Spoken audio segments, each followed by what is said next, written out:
this race with a lot of curiosity, and it's been a circus. I mean, it's just, no matter where you are with your opinions, I think you got to be honest and say this has just been a crazy one on both sides of the aisle, actually. But the one thing I think is really, really revelatory, the two most interesting candidates that I've been watching in the race are Bernie Sanders and Donald Trump. And the reason I think these guys are the most interesting is because they're both kind of two sides of the same coin. Like, I think a lot of the American people have awoken to the fact that there's a corrupt, like, just endemic, evil power structure that does not care about the people, does not care about anything but their own power. I mean, they're willing to do anything they have to do to consolidate power, and the veil is off, and anybody who has two eyes can see it. If you look at Brazil, it's kind of like looking at to me, it's like looking at our future. And what happened, the reason why I say right now, Dilma Rousseff is going through a crazy impeachment process. Oh, right? Yeah, I know. I've been following. And, she was she's kind of like a Bernie Sanders, you know what I mean? What I'm saying is she was like a revolutionary. Let's just say this, she ran as that. She I ran. guess you're right, because she actually came up through the Petrobras, and you know what I'm saying? So I see what you're saying. You're saying the truth. I mean, she galvanized the people with a populist message of establishment power, and they're benefiting and all that stuff. But all I'm saying is, since some of this stuff has been revealed, some of that stuff doesn't pass. But she didn't do anything. I mean, if you know Brazil culture is similar to American culture, but it's even more. It's a different style down there, man. They got their own way, and it's not as like America. You know, is neater. Trust me. You know what I'm saying? If you look at our prison systems, it's way neater than we have. The way the English style.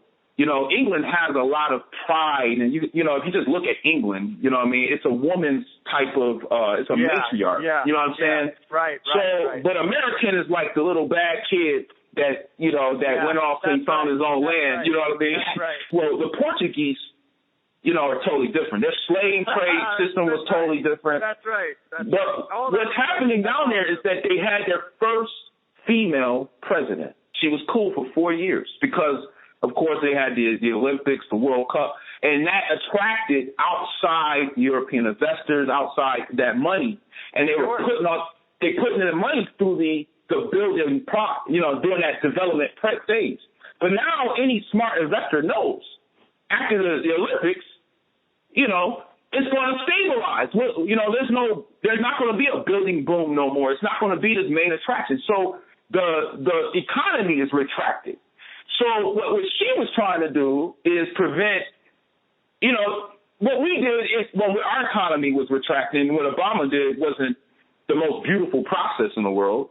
You kind of like, whenever you're problem solving, or especially during emergency situations, you're using things that you wouldn't normally use. You would put a stick in your mouth and chew it and make a sharp edge to make fire if you need to do it because it's an emergency situation. Yeah, well, we don't agree. You already know that we're not going to agree on this, but I still want to hear your point. Yeah, I feel what you're saying. We don't agree. But I want to hear your point. Long story short, what the opposing side has done was branded her. They branded her as scandal, corruption, even though corruption has been part of that society since the beginning. You know what I'm saying? They're trying to they're marketing her. They're branding her as, they even got blimps with her with big teeth in a criminal, in a criminal suit. So they're branding her. She's saying that it's a coup that's trying to gain power. And that is always the case. There's always corporate or businessmen or someone who's trying to gain power. But what I'm trying to come to a conclusion here with that is I think that's what's going to happen when Hillary. Hear me out, because I think, like all things, there's threads of truth in all of it. Like, I don't completely reject the way you're painting the Brazilian situation. So that's one perspective. This is another perspective. Granted, like, you can make the case that there's been corruption, and I mean, you're not even making the case. That's 100% fact. There's been corruption not only in Brazil but globally forever. Yeah, it's corruption wherever money is at. Nobody's exempt. But see, the problem I have with this type of thinking, Rundell, is that just because you say to yourself, oh, there's always been corruption in Brazil, so it's not on her. Well, maybe not all of it's on her. I don't think it's fair to dump the entire notion of corruption on her.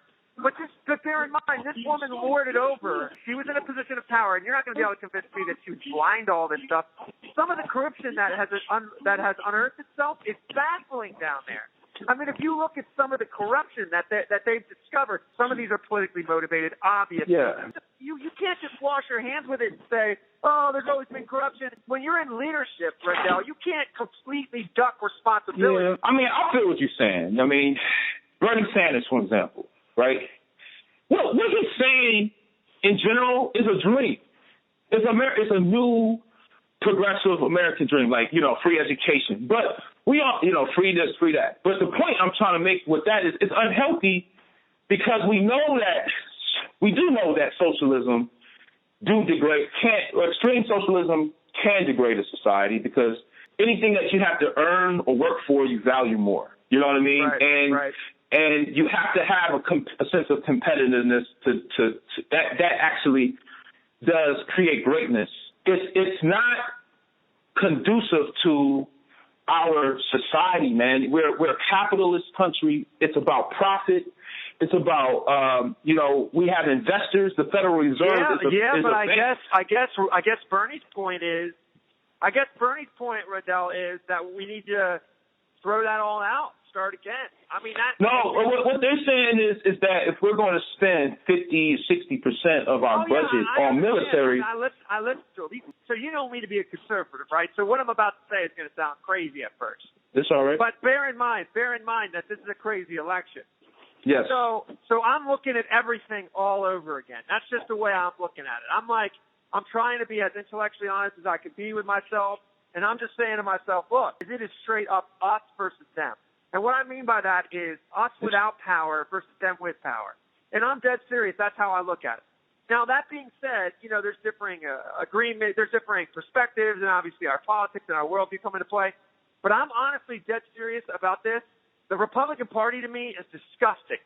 The Democrat Party to me is disgusting. I mean that. I mean, they have proven themselves willfully defiant against what the people have said to them. This is both parties, in my opinion. That's going to be revealed here at the conventions. I think it's revealed, man. I think the people know it. I mean, granted, it's going to be revealed. And Trump is making it clear, man. That's another dangerously truthful thing. What's so interesting about this election, dude, is in my opinion, it's not just Trump. I mean, if you look at Bernie Sanders, I don't know where you come. Oh yeah, you're right about that too. Yeah, Bernie Sanders is not getting a straight skinny, man. He is getting screwed over, and it is not right.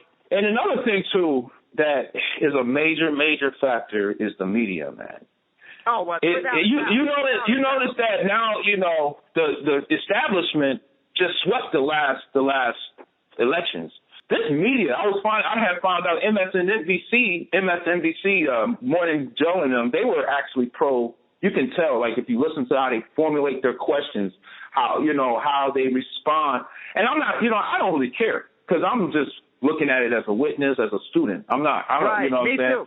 Yeah, I'm watching it happen, Yeah, I totally agree with you. Everything you said, I agree with. It's the media. I'll tell you what, I've said this for the longest time. You've heard me, man. Yeah. The American people do not have a greater enemy than the American. So when Bernie gives a speech, right, here's how my perspective is. And this is because I believe in the free markets, not the way they are now, but pure free markets. I believe in them. And I believe in capitalism, not the way it is now where you crawl in bed with business and government, but I'm talking about pure capitalism. So I'm being honest with the listener, and I'm just saying this is my perspective. Now, Bernie Sanders is right in his assessment. So he comes out and he's like, this whole thing where, these people, this party is not caring about the downtrodden. They're not caring about the poor. They're not caring about the children. They're not caring about disenfranchised people. The government is being bought.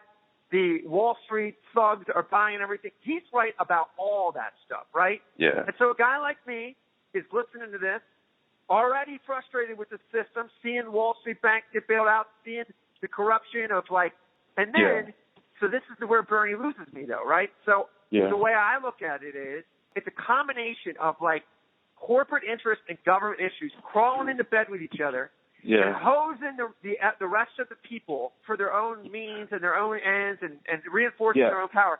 So Bernie says to me, he says, and this is really heartbreaking because here he has this whole revolution behind him.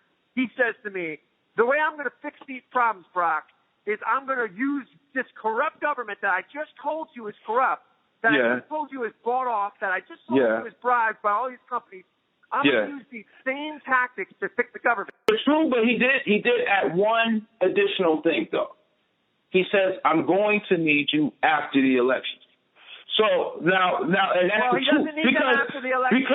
Because this is like American people are like parents, right? We send our kids off to the school, right, to the institution, right?